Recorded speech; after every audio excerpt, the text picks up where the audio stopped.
Tommy Norris has always been the kind of character who doesn't need to shout to control a room. In Landman, his power doesn't just come from his position in the oil business or the leverage he holds over people. It comes from the way he talks. His monologues aren't just speeches. They're warnings. They're confessions. And sometimes, they're quiet admissions of just how far he's willing to go. What makes Tommy's darkest monologues so compelling is that they don't feel theatrical. He doesn't deliver them like a villain in a superhero movie.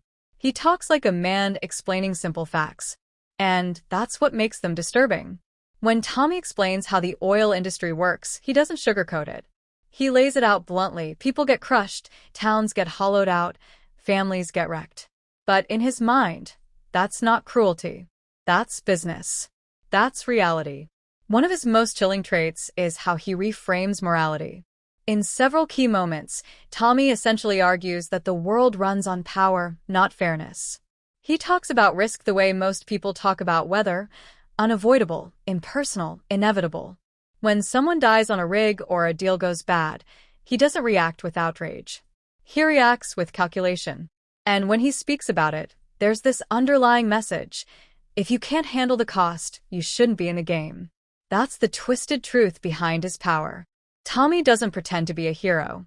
He doesn't even pretend to be good. What he does is justify everything through survival and dominance. In his darkest monologues, you can hear that belief crystal clear. He talks about men who hesitate, men who flinch, men who try to play nice. And, in his view, those men get eaten alive.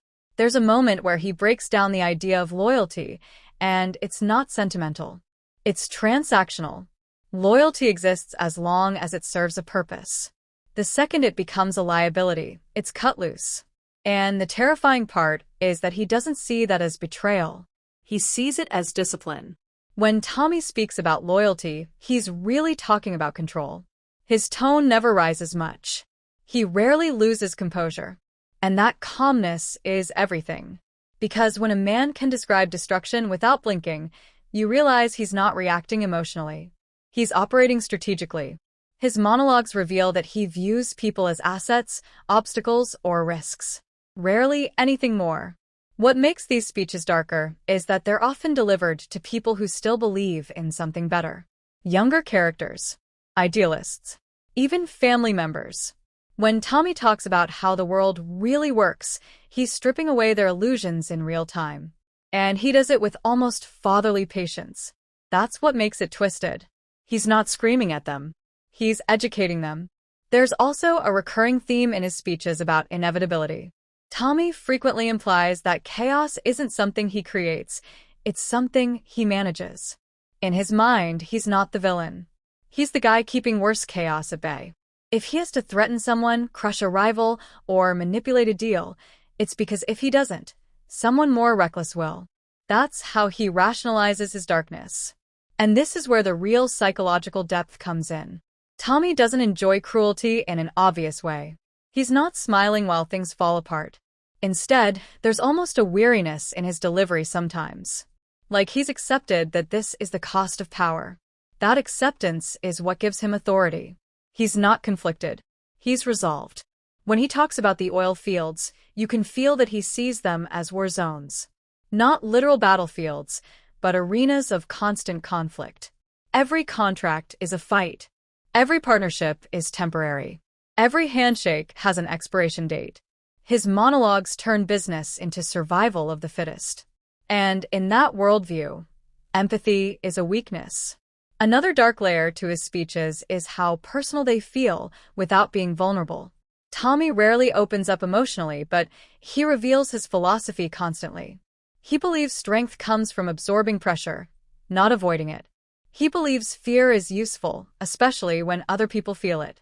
And he believes that if you show hesitation, you invite attack. There's a particular intensity in the way he explains consequences. He doesn't threaten loudly. He outlines outcomes. Calmly. Clearly. And that's far more intimidating. When Tommy tells someone what will happen if they cross him, it doesn't sound like a warning. It sounds like a forecast. The twisted truth behind his power is that it's built on psychological dominance. He doesn't just control resources. He controls narratives. He defines what's acceptable. He decides what counts as weakness. And when he speaks, he reshapes the room around him. But here's the most unsettling part. Sometimes he's right. The industry he operates in is brutal. The stakes are enormous. The risks are deadly. And when he explains that softness can cost lives, there's a logic to it. That's what makes his monologues so powerful. They're not cartoonishly evil. They're grounded in harsh reality. In Landman, Tommy Norris isn't just a businessman. He's a philosopher of power.